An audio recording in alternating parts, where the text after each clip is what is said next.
Buenas, mi nombre es Jesús David Galarcio Noguera, ingeniero industrial de la Universidad de Córdoba y estudiante de maestría de la Universidad de Antioquia.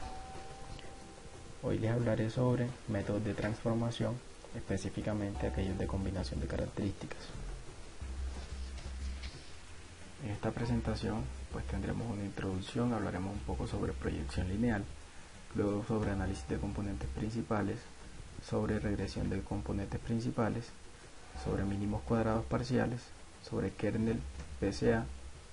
Tendremos un ejemplo práctico donde se combinarán los 4 modelos que estamos probando.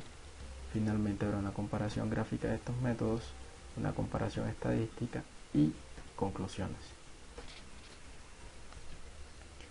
Vale, entonces inicialmente decimos que al crear nuevas características a partir de múltiples predictores, es decir, de múltiples covariables, es posible corregir problemas como los valores atípicos y la colinealidad. Esto puede ayudarnos a reducir la dimensionalidad del espacio predictor, de modo que puede mejorar el rendimiento y reducir el tiempo computacional de los modelos.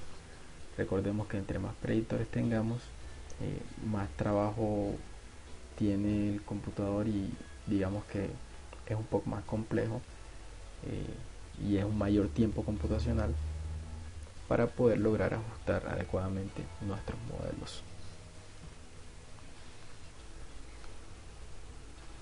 Entonces hablábamos de proyección lineal. Los métodos mencionados toman una variable X, una matriz X de valores de los predictores, que es una matriz con todos los datos de todas las covariables, sin incluir la variable respuesta, y crean nuevos componentes que son combinaciones lineales de los datos originales. Los componentes son llamados scores. Vale, entonces tenemos que esta matriz es P por N, donde P es la cantidad de predictores y N es la cantidad de observaciones que tenemos, y tenemos una matriz A que se llama matriz de proyección, que es tamaño P por P, es decir, predictores por predictores. Hablamos de, acá abajo tenemos una ecuación donde un punto, digamos la transformación de un punto estaría dada, de un punto de datos I estaría dada por esta ecuación. También hablamos de algo que se llama reducción dimensional, que es básicamente reducir la dimensión de la matriz de proyecciones, y a través de eso también reducimos la dimensión como tal de lo que vamos a estar evaluando, con K menor que P. Es decir, tenemos que reducir necesariamente, nuestro nuevo valor será menor que la cantidad de predictores que tenemos. Tenemos aquí un ejemplo con matrices de cómo sería esta transformación. Sea X un vector con valores de observación, sea U una matriz de características que contiene los vectores propios agrupados, que de ellos hablaremos un poco más adelante. Y decimos que es posible transformar los valores de X mediante el siguiente procedimiento. Tenemos X', que es X transformado, que es igual a U transpuesta por X. Vale, entonces, entrando un poco en materia, hablamos inicialmente de PCA o análisis de componentes principales, el cual es un método que permite simplificar la complejidad de espacios muestrales con muchas dimensiones, conservando su información.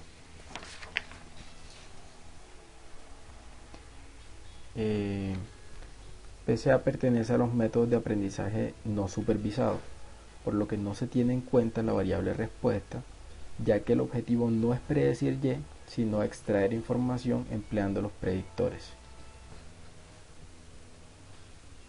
PCA nos brinda la posibilidad de encontrar un número de factores subyacentes, K menor que P, que explican aproximadamente lo mismo que las P variables originales.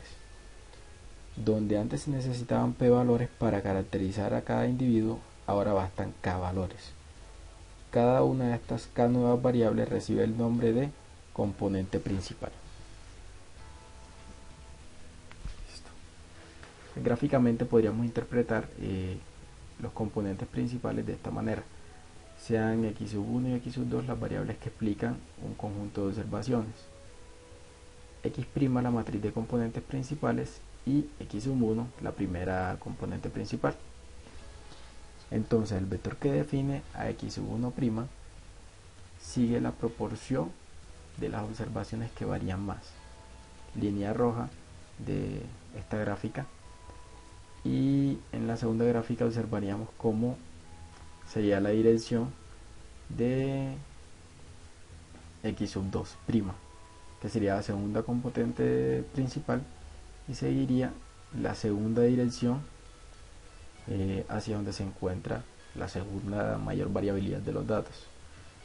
Debemos tener en cuenta que existe una restricción en PCA de ortogonalidad entre las componentes principales. ¿Cómo se calcula? Se deben tener en cuenta los siguientes aspectos. Primero, centralización de la variable. Entonces, decimos que se resta cada valor de la media de la variable a la que pertenece. Con esto se consigue que todas las variables tengan media cero. Escalado de variables. El proceso de PCA identifica direcciones de mayor varianza. Si no se estandarizan todas las variables para que tengan media cero y desviación estándar 1, antes de calcular las componentes, las variables de mayor escala presentarán dominancia frente al resto. Entonces es altamente recomendable escalar las variables antes de realizar PCA. Tercero, influencia de puntos atípicos, también llamados outliers. Entonces, al trabajar con varianzas, el método PCA es altamente sensible a outliers, por lo que es altamente recomendable estudiar si los hay. Matriz de covarianzas, vectores y valores propios. En este punto, pues sabemos que para PCA se debe hallar la matriz de covarianzas y sus respectivos valores y vectores propios para calcular los elementos de la matriz de proyección A. El orden de importancia de los componentes viene dado por la magnitud del valor propio asociado a cada vector propio. Con respecto a los componentes posibles, tenemos que la máxima cantidad de componentes a calcular será el valor mínimo entre el número de observaciones menos 1 y el número de predictores. Otro aspecto importante es la reproducibilidad de las componentes. Es importante destacar que independientemente del software que utilicemos, las componentes principales que hallaremos serán las mismas. Lo único que puede cambiar quizás sea el signo, pero la dirección de los vectores propios será la misma.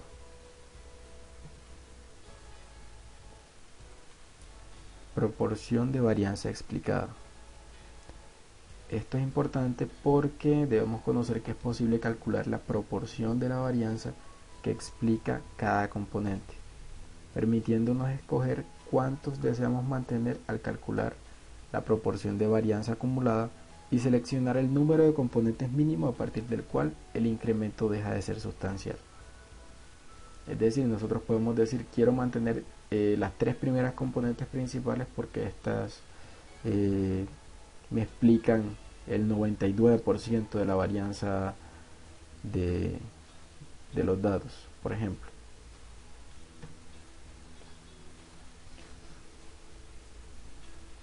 Entonces hablamos del siguiente método: regresión de componentes principales, o PCR. Este método consiste en ajustar un modelo de regresión lineal por mínimos cuadrados usando las componentes generadas por PCA como sus predictores.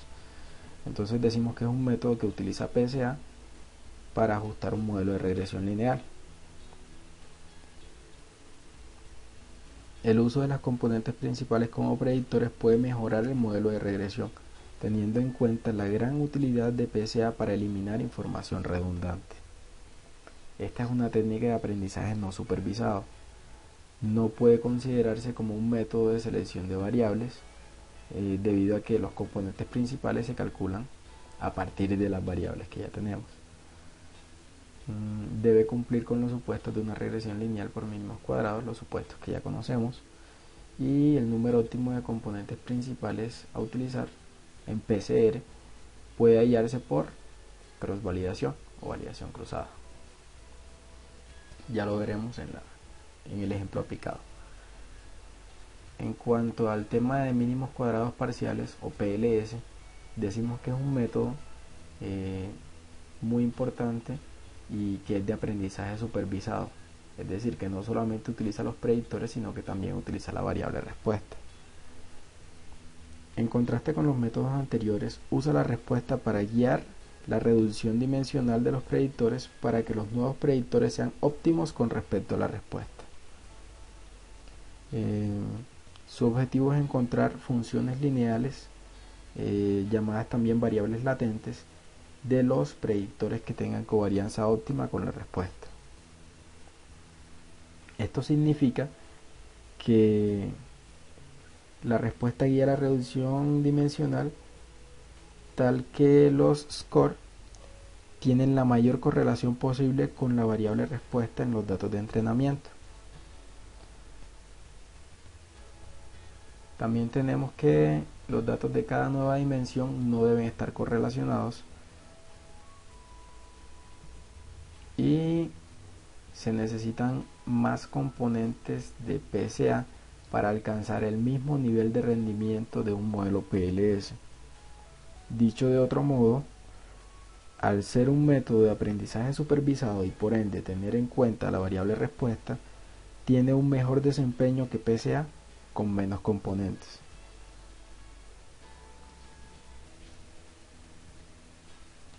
Cabe destacar que este método del que ya estábamos hablando, al ser un método que usa la variable respuesta, se hace necesario tener un proceso riguroso de revisión para estar seguros de que no existe sobreajuste, o mejor conocido como overfitting. Listo, la idea es que este modelo no se aprenda de memoria los datos de entrenamiento, porque luego no va a ser adecuado para predecir. Es decir, va a tener problemas en la generalización. Por último tenemos este modelo que es kernel PSA, y su enfoque combina una vista matemática específica de PSA con funciones kernel y el truco del kernel para habilitar PSA y así expandir la dimensión del espacio del predictor en el cual se realiza la reducción dimensional. Es posible escribir la descomposición de la matriz de covarianzas como el producto interno de las muestras. El producto interno es el kernel lineal. Entonces, dicho de otro modo, en otras palabras, acá tenemos una representación de lo que normalmente nosotros hacemos en PSA, pero en kernel PSA lo generalizan y utilizan una especie de filtros y nos dicen que cada PSA o kernel PSA puede intercambiar el kernel lineal por cualquier otro que sea válido, lo que le permite ajustarse a los datos con comportamiento no lineal. Hay otro conjunto de técnicas no lineales, pero pues de momento hablaremos de esta. Algunos ejemplos de kernels no lineales: tenemos un kernel básico polinomial y tenemos uno bastante conocido que es kernel de la función de base radial o RBF kernel. Son pues digamos que los más utilizados, y más adelante veremos la aplicación de uno de ellos en el ejemplo práctico. Acá tenemos el ejemplo. ¿En qué consiste el ejemplo? Básicamente cuantificación del contenido de grasa de la carne mediante la medición de espectros de absorbancia de 100 longitudes de onda. Entonces, ¿qué tenemos? Tenemos 100 covariables y tenemos 215 muestras. Queremos hacer un modelo que nos ayude a predecir y nos ayude a mirar si realmente estas 100 covariables nos ayudan a explicar esta variable respuesta. Vale, pero pues aquí nos enfocaremos principalmente en la aplicación de los métodos de los que hemos estado hablando. Entonces, inicialmente, ¿qué hacemos? Instalamos la librería Faraway y dividimos los datos entre training y test, ¿sí? 80% y 20%. Luego revisamos la dimensión de los datos. Tenemos acá 101, que son 100, y la última columna es la variable respuesta y tenemos acá 215 muestras. Luego acá mostramos ¿sí? un poco de qué van los datos, cuáles son. Seguimos. Para aplicar PCA nos aseguramos de estandarizar los datos inicialmente, como ya lo mencionábamos entre los aspectos a tener en cuenta. Entonces, si nosotros decimos true, ya estaremos estandarizando los datos y utilizamos esta función llamada prcomp, la cual no necesita de la instalación de ninguna librería. Aquí ingresamos los datos sin tener en cuenta la variable respuesta y los guardamos en un objeto llamado PSA. Dentro de este objeto podemos explorar y tenemos la desviación típica de las variables antes de la estandarización. Tenemos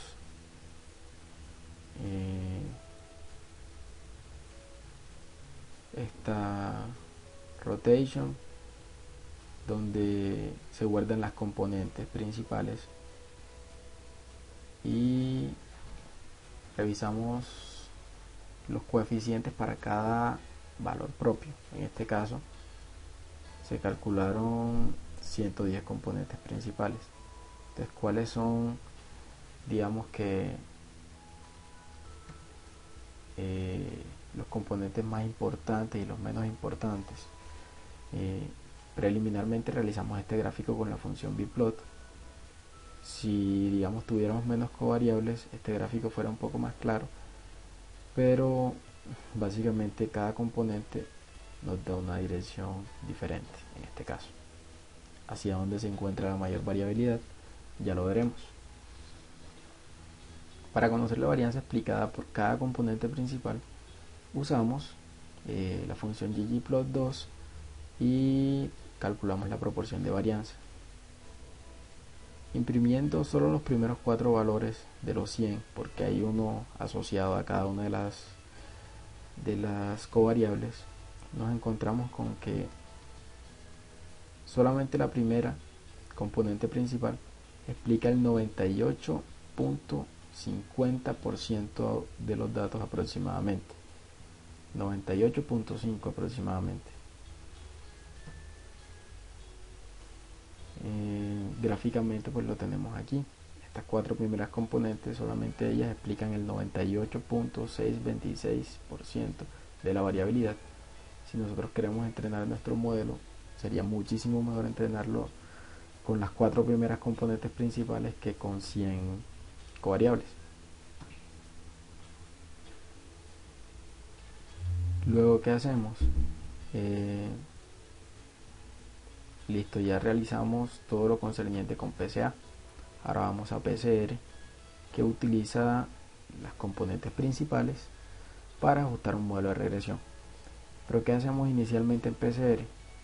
Generamos un modelo de regresión normal, que posteriormente compararemos con los otros modelos que vamos a generar. Luego utilizamos una función que se llama stepwise selection para seleccionar los predictores. Entonces, esta función nos permite seleccionar una serie de predictores y ella internamente selecciona 73. Tenemos un nuevo modelo que también calcularemos más adelante, un modelo resultante con 73 predictores. Ahora sí, ¿cómo hacemos PSR como tal? Necesitamos la librería PLS y con esta librería utilizamos la función PCR. ¿Qué hace PCR? Ingresa los datos escalados, utiliza en este caso 4 componentes principales, utiliza la matriz de datos de entrenamiento para generar un modelo de regresión. Más adelante también, como les decía, realizaremos las comparaciones pertinentes. Listo, con ayuda de la función PCR es posible, como les mencionaba anteriormente, usar cross validación para identificar un número óptimo de componentes. Entonces, ¿qué se hace? Se utiliza este código y obtenemos que el número óptimo de componentes es 18. Entonces tenemos dos modelos PCR, uno con 4 componentes principales y otro que utiliza 18 componentes principales. Ambos los vamos a comparar más adelante.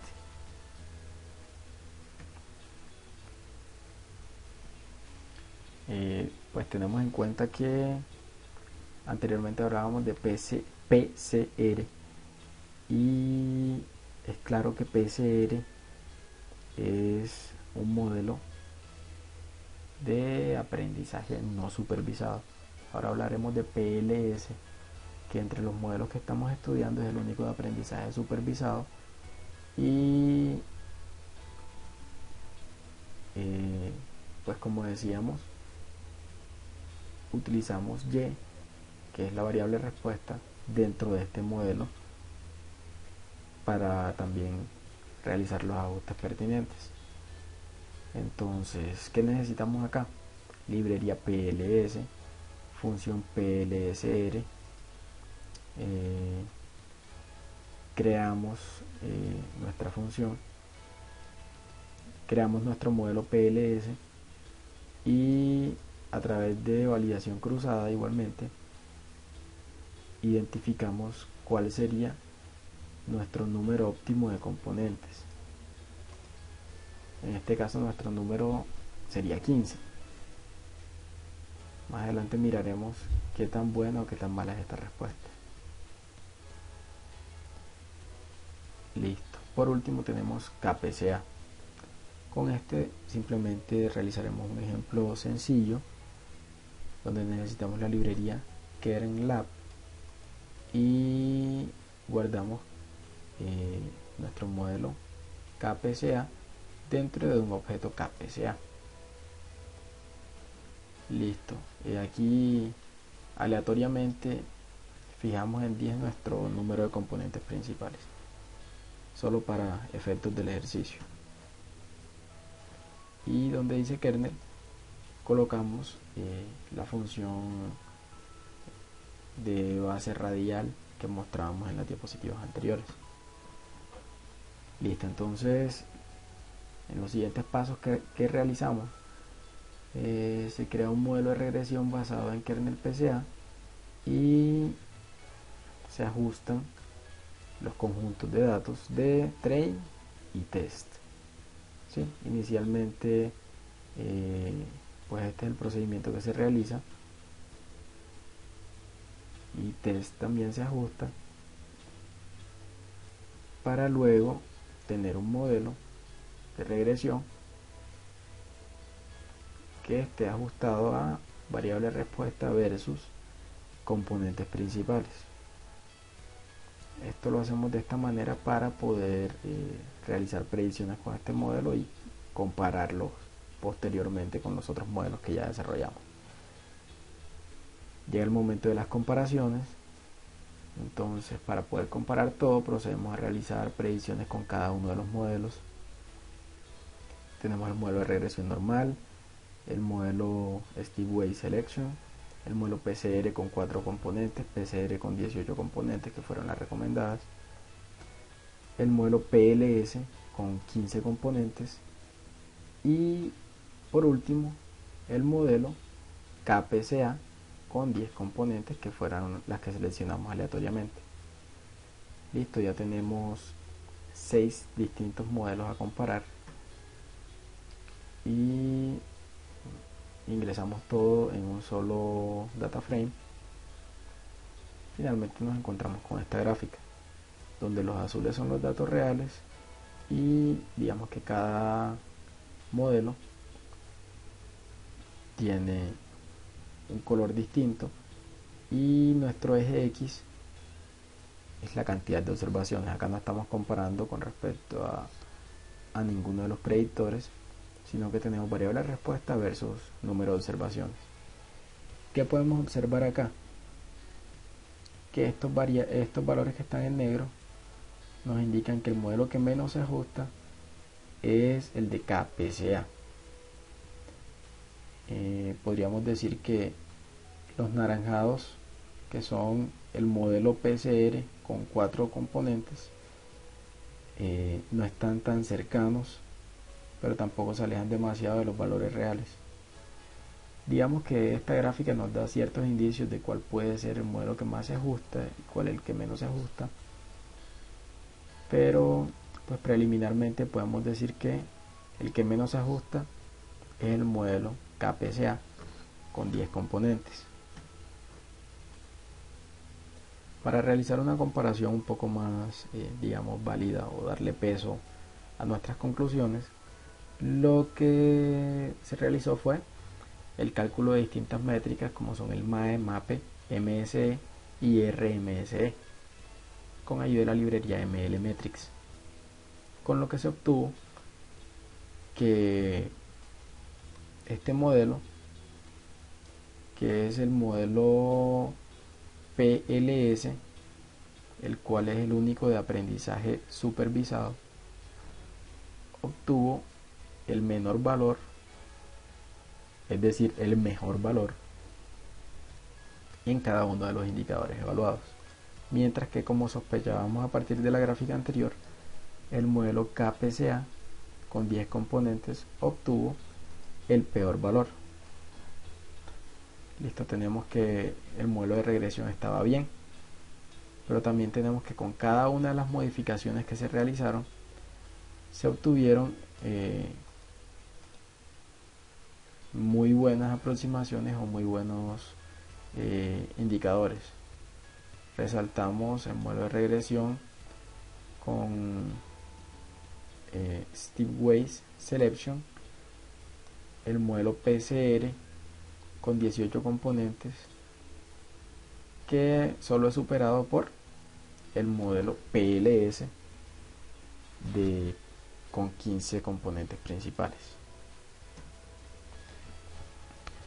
Como conclusiones se tiene inicialmente que el modelo PLS con 15 componentes principales fue el que obtuvo mejores valores en todos los indicadores evaluados.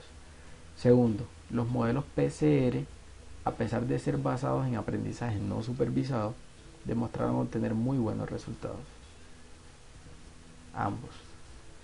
Finalmente, pues también tenemos que el modelo KPCA debe ser estudiado a fondo, teniendo en cuenta el comportamiento de los datos y las posibles tendencias que pueda mostrar, para así aplicar la función kernel adecuada, y así como una correcta cantidad de componentes principales y un correcto ajuste a los parámetros de la función kernel que se escoja.